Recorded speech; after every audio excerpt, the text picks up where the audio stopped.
بسم اللہ الرحمن الرحیم۔ پہلا سوال ہے جی محمد ریحان صاحب کا کلکتہ سے، کہتے ہیں جی مجبوری میں پیسوں کا سوال کر سکتے ہیں؟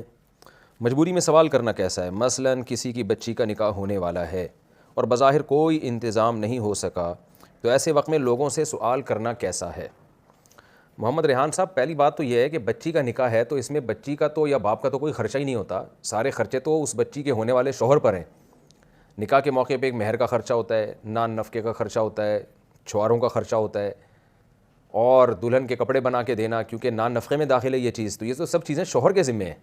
تو یہ عجیب ہی ہمارے معاشرے میں ایک انتہائی بری رسم چل پڑی ہے کہ لڑکی کا باپ لوگوں سے پیسے مانگتا پھر رہا ہوتا ہے کہ جی میری بچی کی شادی ہے، تو جس کے گھر رخصت ہو کے جا رہی ہے نا وہ اس کے ذمے ہے یہ۔ لڑکا مانگے تو سمجھ میں آتا ہے، لڑکی والے پتہ نہیں کیوں مانگ رہے ہیں۔ بہرحال جاہلانہ رسم ہے، اس کے خلاف آواز اٹھانی چاہیے، اس کو ختم کرنا چاہیے، اس بری رسم کو۔ لیکن اگر واقعی کوئی خرچہ آ رہا ہے جاہلانہ رسم کی وجہ سے ہی آ رہا ہو، دباؤ میں آیا ہوا وہ آدمی، تو پھر سوال کرنے کا ایک اصول یہ ہے کہ جس کے پاس بنیادی ضرورت کے پیسے ہوں اس کے لیے سوال کرنا حرام ہے۔ آپ کے پاس 2 وقت کھانے کی روٹی کے پیسے ہیں، آپ کے پاس سر چھپانے کی جگہ ہے، آپ کے پاس جو ہے وہ کوئی خطرناک قسم کی بیماری آ گئی لیکن اس کے علاج کے پیسے آپ کے پاس ہیں، تو پھر آپ کے لیے سوال کرنا حرام ہے۔ یہاں تک کہ فقہاء نے لکھا ہے کہ اگر کسی کے پاس 2 وقت کا کھانا نہیں ہے لیکن کمانے کی طاقت ہے تو اس کے لیے بھی سوال کرنا حرام ہے۔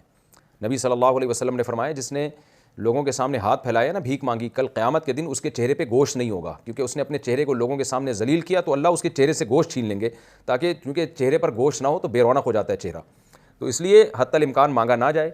لیکن اگر یہ خطرہ ہے کہ آپ نے بچی کو کچھ پیسے نہ دیے، جہیز نہ دیا، تو آگے سسرال میں جا کے برباد ہو جائے گی، سسرال والے اس کا گھر تباہ کر دیں گے، تو یہ بھی پھر ایک قسم کی ضرورت ہے۔ تو ایسے موقع پہ اگر اپنے پاس کوئی بھی گنجائش بالکل بھی نہیں ہے تو کوشش تو یہی کریں استغنا کا معاملہ کریں، نہ مانگیں۔ لیکن اگر کسی نے مانگ لیا تو اللہ سے امید ہے کہ انشاءاللہ وہ گنہگار نہیں ہوگا۔